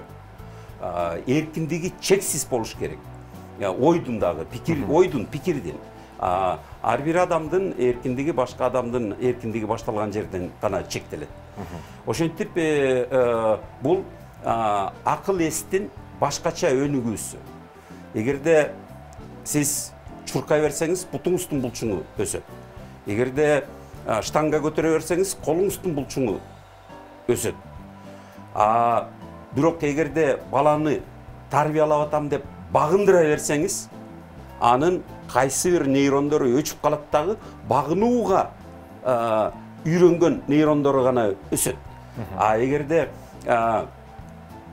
ой жүгүртүүсү эркин болушу үчүн critical thinking бул талдоо аракеттери үзгүлтүксүз, чексиз болууга шарт түзүп берсе балага, анда ал багынууга эмес, өнүктүрүүгө, изденүүгө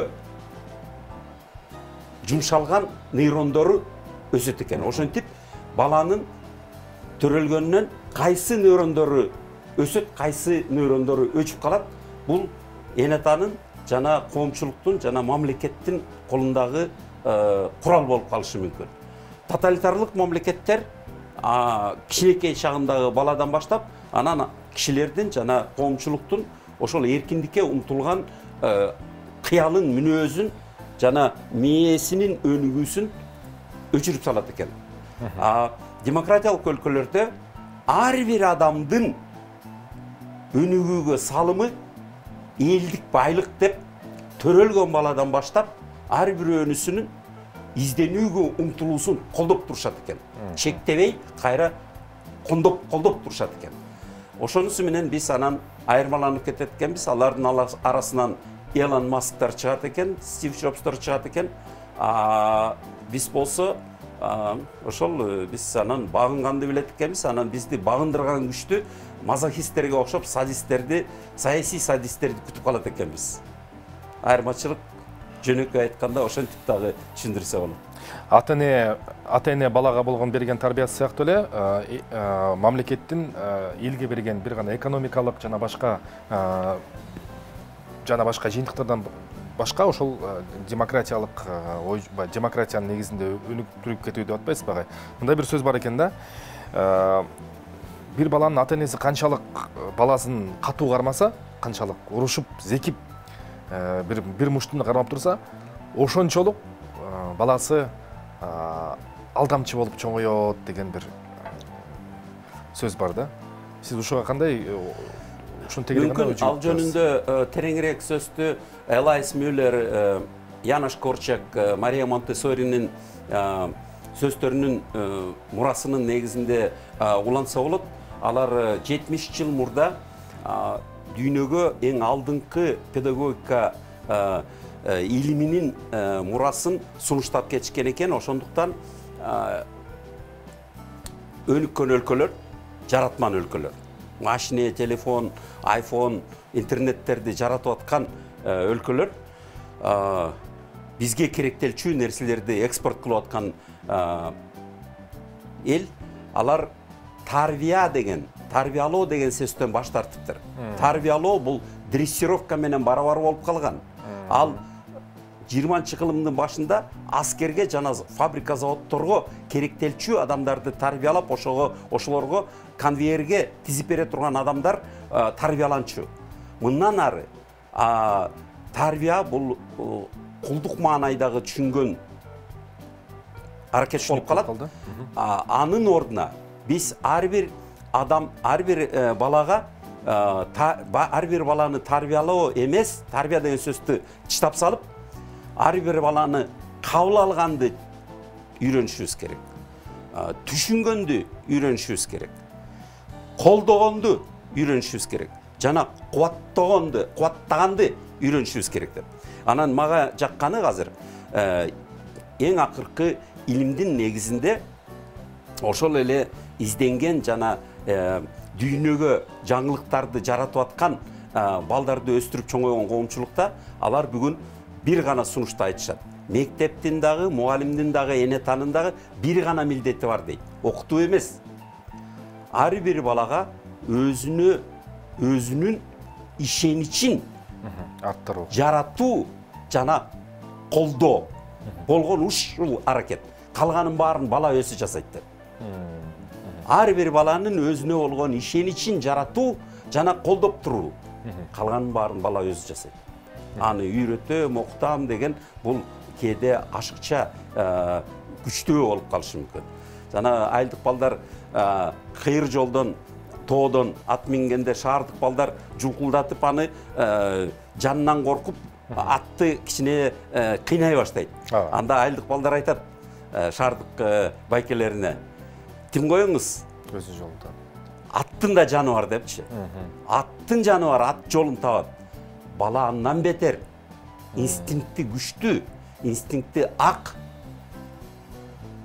Аны эгерде өзүнө болгон ишеничин колдоп турса, бала эч качан тескери жолго кетпейт. Эгерде аны жанагы аттын тискинин бурмалабы эле тияк бияка жулкулдата бергендей инстинктин түшүнбөй тарбиялайм деп күчдөй берсе, анда ошол жерден бала өзүнүн ишеничин да жоготуп, анан кийин кандайдыр бир каршылык да көрсөтүп, анан кийин тескери таанылган мүнөзүн көрсөтө башташы мүмкүн. Ошон үчүн баланы кабыл алуу, баланы түшүнүү, баланы колдоо жана баланы кубаттоо бул дүйнөлүк табылга, жаңы педагогикалык табылга. Агай, мындай окуя болду. Кече күнү мына шайлоого бир күн калганда адатта саясий мыйзамдарга ылайык день тишины деп атаган бир күн бар. Эч кандай саясий агитация, саясий шум бир күнгө болсо дагы фон тынчыйт да. Ошол эле күнү арт-артынан мына кыргыз интернет айдыгында блогер Эрулан Коколовдун жанакы эт жана касап каналардын өтө бир жаман иштерин көрсөтүп, көңүл ренжиткен видеолору ошол күнү чыкты. Ошол эле күнү белгилүү жана ырчылар, эстрада жылдыздар дейбиз, Курал Чокоевдун бир берүүсү чыкты да. Сиз буларды көргөн жоксуз? Көрдүм. Анан мен өзүм үчүн мен түшүндүм өзүм үчүн. Бул эки нерсени бири-бирине карама-каршылык келип чыгарып туура эмес депчи, бирок жөн жатканда элден сурадым да. Урматтуу эл журт, ошол эки коркунучтон, бул жактан биз жаман этти жеп атабыз, биз ошол менен өзүбүздү уландырып атабыз. Бул жактан бизде ушундай теле берүү чыгыптыр. Кайсынысы коркунучтураак? Сиз үчүн кайсынысы коркунучтуу десем, бир 65-70ке жакын пайызы ошол теле берүүнү тандады да. Ал жакта сөгүнүү бар экен, ал жакта кыргыздын рухуна каршы жосунсуз жоруктар жасалып атыптыр деп колдоо ошол жакта болду да. А мен ичимен ойлодум, эмне үчүн, эмнеге дедим да. Ошол суроого сизге кайрылайын деп жүрдүм элем. Мына бүгүн студиядан кармап алып сизден сурап атам. Эмне үчүн ушул коркунуч бар? Кичинекей улуттардын, азчылык элдердин коркунучу ушундайбы? Аз дейлик десек, мына күн барган сайын саныбыз көбөйүп атат. Өзүбүздүкүн алдырып ийебиз. Жок, башка бир баалуулук келип биздикин басып калат дегенибиз менен же өзүбүздүн баалуулукту дагы кыйратып дүйнө жүзүнө бир мындай көрсөтө албадык да. Ошол коркунуч кайдан келип чыгып атат ушул сезим? Мен биринчи ирет эмнесине көңүл бурдум, бул орустардын передачасынын копиясы экен. Ооба. Башынан эле түшүнүктүү болду, анан ага көңүл бурдум дагы, ынандым, ооба ошол жактан келген нерсе экен деп. Анткени ал жерде азыр адамдарды бири-бири менен кагыштырып, бири-бирине болгон кыжырын кайнатып, ал жерде авторитарлык системанын жаңы бир оор деңгээлине күчөп келаткан учуру. Анан ал жердеги идеологияга азыр адамдардын эркиндиги, баркы, адамдардын укугу же болбосо адамдардын өзүн барктуу кылып, анан ошо барктуу өмүрүнүн баркы, эркиндигинин баркы, укугунун баркы аркылуу өнүгүүсүнө аракеттер суюлуп, көбүнчө кишилер бири-бирин кемсинтүү аркылуу ошентип чыр чатагы көбөйүп, анан кийин бийликке, өкмөткө каршылык көрсөтө албай, чыр чатактын негизинде көбүрөөк бийликке баш ийүү жолуна түшүп калышат да. Ошондуктан мага түшүнүктүү азыр ал жактан орус тилдүү ошондой жаңы бүгүнкү күндөгү оор идеологиясына адамга каршы мисалдарды келтирген, адамдарга, кишилерге каршы жасалган кандайдыр бир маалыматтык аракеттерге кошулуу, бул биз үчүн коркунуч эмес. Бул биз үчүн, эгерде түшүнбөгөн адамдар болсо, бул өзүбүздүн келечегибизге балта чабуу. Ошон үчүн жаман нерсени аябай этияттап таанып, андан коргоно билиш керек. Маалыматтык жаман нерселерден биринчи ирет. Анткени адамдын өмүрү маанилүү, ден соолугу маанилүү. Бирок ден соолугун, өмүрүн коргой турган бул адамдын аң сезими. Эгерде аң сезими ууланса, анда адам өзүн дагы бага албайт, бири-бирин да кырып таштайт. Ошентип биз бири-бирибизди жек көрүү жолго түшкөндөн этиятташыбыз керек. Айтылган передачалар жакшы ниетти же болбосо эркиндиктин бир мүмкүнчүлүгүн колдонуп, бирок кишилерге, адамдарга бири-бирине жек көрүү, кемсинтүү, жаман мамилени, теңсиздикти жана бири-бирине кыжырлануу жана бири-бири менен чыр чатакты көбөйтүү жолго түрткөн мисал. Бул мисалдардан үлгү албашыбыз керек, биз этиятташыбыз керек. Сөз эркиндиги адамга кызмат кылыш керек. Адамга зыян келтире турган сөз эркиндикти, адамды уулана турган эркиндикти биз айырмалай билишибиз керек. Ал эркиндик эмес. Анткени эркиндик бул ар бир адамдын эркиндиги чексиз, бирок башка адамдын эркиндиги башталган жерден чектелет. Эгерде сөз эркиндиги, маалымат эркиндиги башка адамдардын эркиндигине зомбулук келтирип атса, же болбосо зыян келтирүү күчү бар болсо, же болбосо түздөн түз коркунуч келтирип атса, анда аны биз токтотконго коомдук биз кандайдыр бир акыл эсибиз жетиш керек. Сиз азыр эркиндик призмасынан айттыңыз ошол маселени, бирок жалпы коомчулукта бул нерсе моралдык, этикалык принциптердин негизинде көтөрүлүп чыкты да. Негизги эркиндик тууралуу моралдык деген нерсе абдан коркунучтуу нерсе да. Анткени коммунисттик дагы морал бар, радикалдардын дагы моралы бар. Ошон үчүн морал деген сөз бул эски доордон калган сөз. Морал деген сөздү аябай этияттап колдонолу, же болбосо терең изилдейли. Эмнени биз айтып атабыз моралдык деп? Моралдык деген бул же кара же ак эмес. Ар бир системанын өзүнүн моралы бар. Гитлердин да өзүнүн моралы болгон, Түндүк Кореянын да өзүнүн моралы бар, Ирандын да өзүнүн моралы бар. Ар бир тоталитаризмдин өзүнүн моралы бар. Ошон үчүн кайсы морал? Ошон үчүн морал деген сөздү биз колдоноордон мурда этияттап терең изилдеп, же болбосо андан көрөк, морал дегенден көрөк жана адамзаттык баалуулуктардын негизинде бул дүйнө жүзүндө 7 миллиард адам жашаса, алар 192 өлкө мамлекет түзгөн. Ошол 192 мамлекет катталган Бириккен уюмдар, Бириккен улуттар уюмуна. Ошол жерден бардыгынын биргелешип кол коюлган келишими бар. Бүткүл адамзаттык баалуулуктар деп. Ал жерде адамдын өмүрү эң ыйык, эң бийик деңгээлдеги баалуулук деп жазылган. Мына ошондой келишимдердин негизиндеги нерселер бул нравалык дагы жана мыйзам келишимдин негизиндеги дагы, анан акыры барып туруп мыйзамга дагы жазылып жана мыйзамдын негизинде корголуп берсе, мына ошол ынтымакка жана сабырдуулукка алып келет эле. Ошондой жерлер анан башкаларга жагымдуу болуп башкаларды да тартып атат.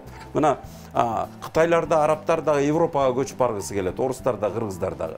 Ошол эле орустар дагы, арабтар да, Кытайлар дагы Америкага, Калифорнияга көчүп баргысы келет. Эмнеге? Анткени ал жерде адам үчүн жагымдуу шарт түзүлгөн.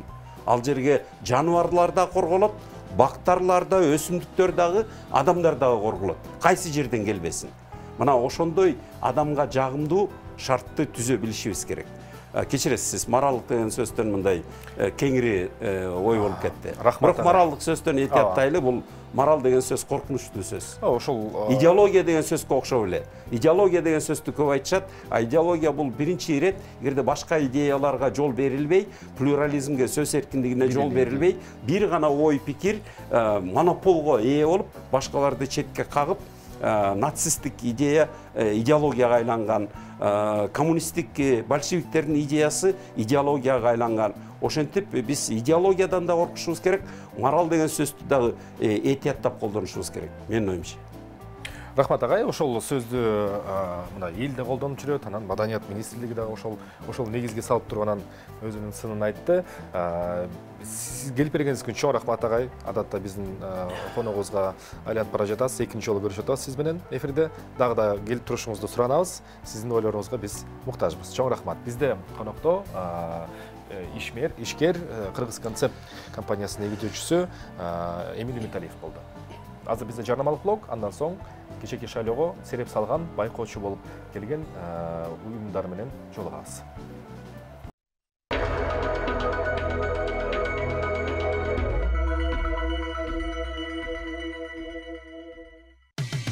Кечтин кезекчиси Эркин Нурбаев.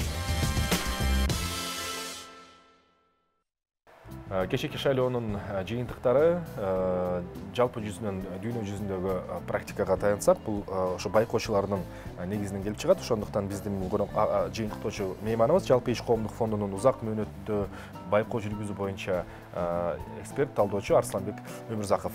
Саламатсызбы да, Буржабасыбек мырза? Кечеки шайлоолор боюнча жалпы мындай срез катары айтып кетсеңиз, кандай болду? 33%га дээрлик жетти катышуу. Элдин маанайы кандай экен? Сиздер айтып атасыздар, мына биздин жалпы байкоочуларыбыз жалпы Кыргызстан боюнча бир тескей кызмат өтөштү деп. Саламатсыздарбы?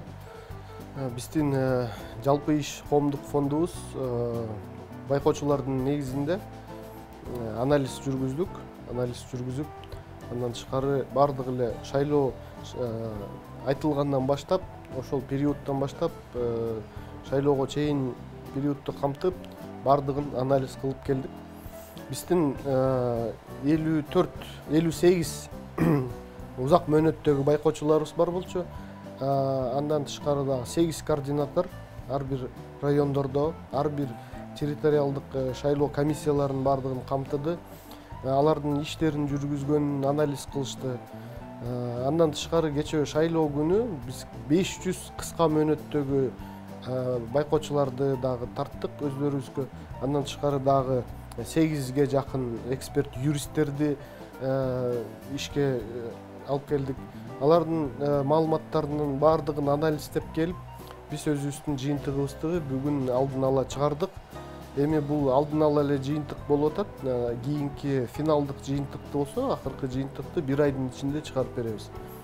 Эми алдын ала жыйынтык чыгарганда кандай деп айтсак, шайлоодо элдин маанайы ар кандай болду, үмүтү чоң болду десек болот. Шайлоо агитация убакытта элдин маанайы, мындайча айтканда, өзүңүздөр билесиңиздер, октябрда бизде ошондой саясий кырдаал күчөп, төңкөрүш болуп өттү десек болот. Андан кийин экономикалык кризис дагы болуп атат, пандемия күчөп атат. Өзүңүздөр билгендей, октябрь айында, аягында, ноябрь айында экинчи толкуну болуп өттү. Декабрь айында кудайга шүгүр дагы басаңдап калды. Бирок баары бир эле пандемия дагы эле бүтө элек. Ошол бардыгын камтып келгенден кийин элдин маанайы, мындайча айтканда, эл өзүнүн иши менен өзү алек. Андан тышкары шайлоо болуп, шайлоодо үгүт жүрүп, референдумдагы айтылып, референдумда болуп өттү. Ошонун баардыгын камтып келгенде элге оор эле болду да, мындайча айтканда. Элдин маанай көп байкоочулар айтышат. Мисалы форма 2 дагы жокко чыгарылган. Форма 2 жокко чыгарылгандан кийин анын ордуна альтернативдүү жол дагы берилген жок. Ошондуктан кээ бирлер шайлоо комиссияларына келип, өздөрүн тизмеде таппай, кайра кетип калып атышты да. Ошондой учурлар да болду. Ошо форма 2-нин жокко чыгарылганы дагы менин оюмча шайлоочулардын келишине дагы чоң таасирин тийгизди. Андан тышкары кыш мезгили дагы болду. Ошонун баардыгы биригип келип, кечээ бүгүнкү жыйынтыктарга келдик. Бирок шайлоо агитация учуру негизи бир кандидаттын активдүүлүгүндө өттү десек болот. Жыйынтык ошондой, негизи баардыгы эле көрдү, баардыгы эле билди. Калган кандидаттар эми каржы маселесине жараштуу же башка тоскоолдуктарга жараштуу өздөрүнүн мындай толук кандуу агитациясын жүргүзө алган жок. Бирок эми чынынан айтып келгенде дагы аларга дагы өзгөчө тоскоолдуктар болуп атты. Аны дагы байкадык, аны да айтып кетишибиз керек. Мисалы Ысык көл областында дагы кандайдыр бир тоскоолдуктар болду. Мисалы Адахан Мадумаров өзү телеэфирде айтканда, Ысык көл областына киргизбей жатат.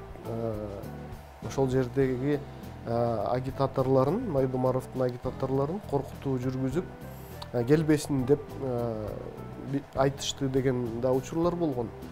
Андан тышкары дагы кээ бир кандидаттар, мисалы Равшан Жээнбеков, ал сот иштерине байланыштуу өзүнүн дагы агитация иштерин толук кандуу жүргүзө алган жок.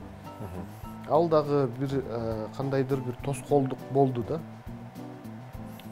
Бирок жалпы жонунан эл аралык байкоочулар, сиздер бул шайлоонун таза өттү деген баа берилип жатат бүгүн, туурабы?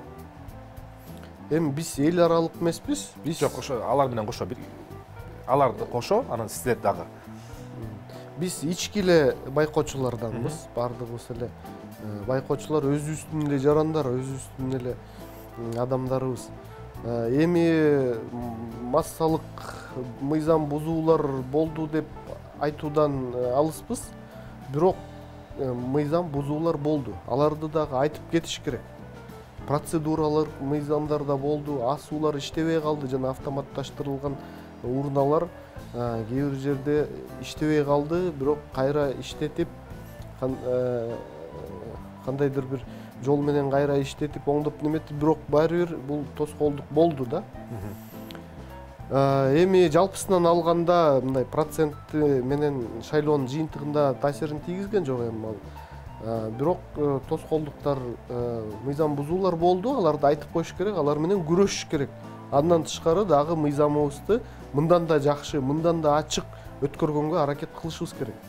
Эми ошо сиздер көргөн, топтогон тажрыйба боюнча бир айдан кийин жыйынтыкты толук чыгарасыздар, андан кийин шайлоо мыйзамдарына, ошол эле Борбор шайлоо комиссиясына кайсы бир эмеде сунуштамаңызды киргизесиздер да, сиздер дагы, туурабы?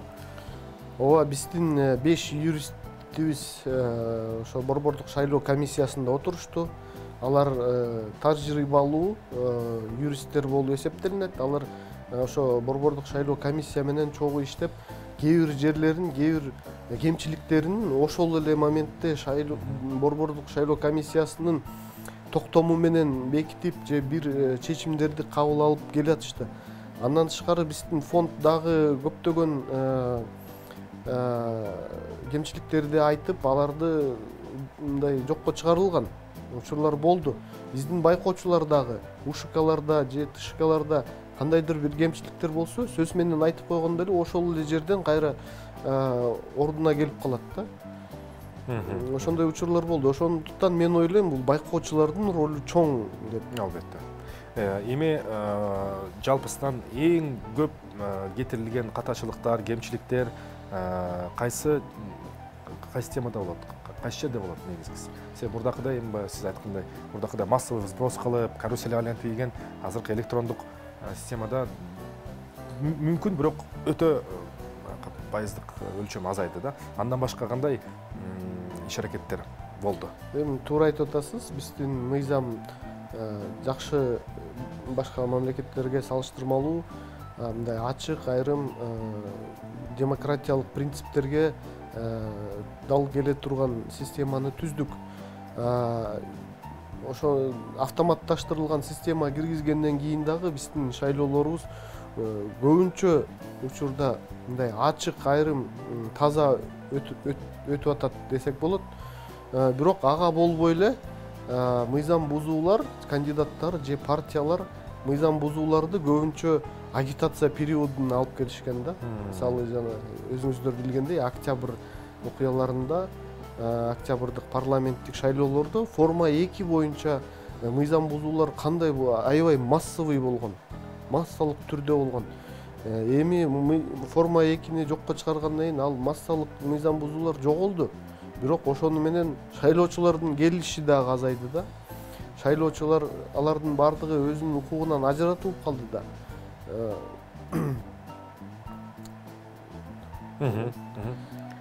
Шайлоо участкасынын сыртында деп атасыз, агитация учурунда. Шайлоого чейин өттү да мыйзам бузуулар. Эми мыйзам бузуулардан биздин тажрыйбага караганда, мурдакы шайлоолордо 3 негизги мыйзам бузууну атап кетсек болот. Бул биринчиси административдик ресурсту колдонуу, экинчиси бул пара берүү же болсо добуштарын сатып алуу, үчүнчүсү бул коркутуу, зордук, зомбулук көрсөтүү адамдарга же болбосо шайлоо комиссияларынын мүчөлөрүнө. Ошондой 3 негизги мыйзам бузуу шайлоолордун натыйжасына таасирин тийгизет деп ошо белгиледик.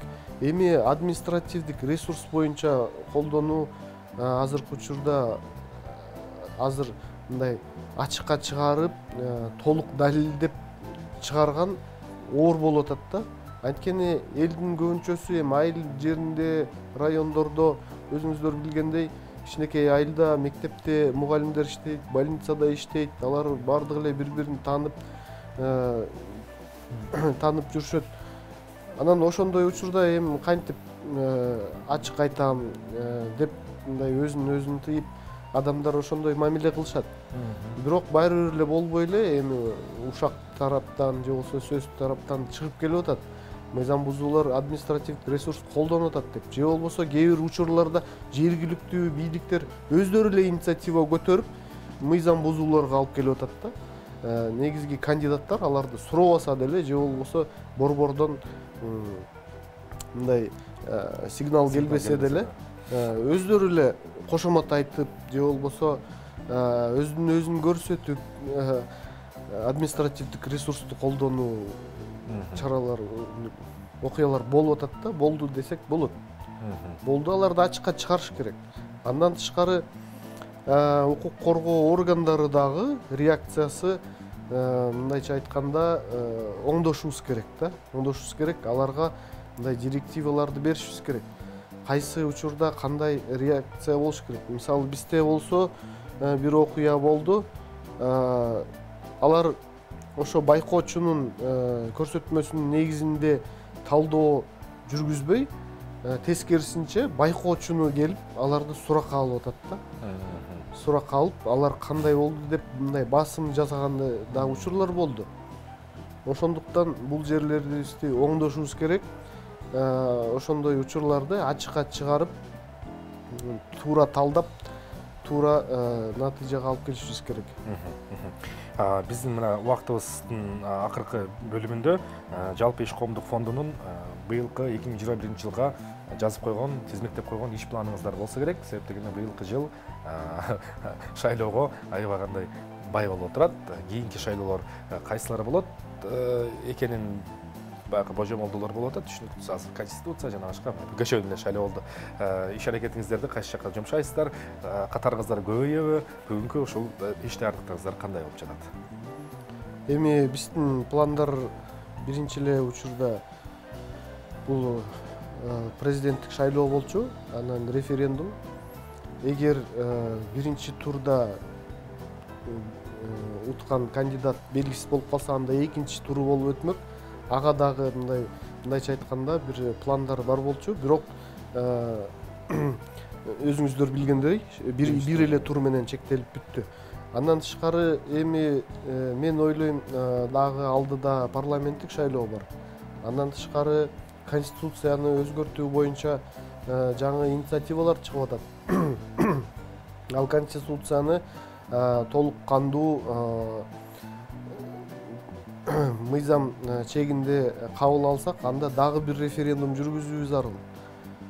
Ошондуктан жаңы конституциянын нормалары кандай болот? Ошолордон дагы көп нерсе мындай суроолор туулат. Эгер жаңы конституциянын мыйзамы боюнча кандайдыр бир чектөөлөр болсо, анда кайрадан жаңы президенттик шайлоону өткөрүш керек. Же кайра жаңыдан парламенттик шайлоону өткөрүш керек. Эми алардын баарын убакыт көргөзөт.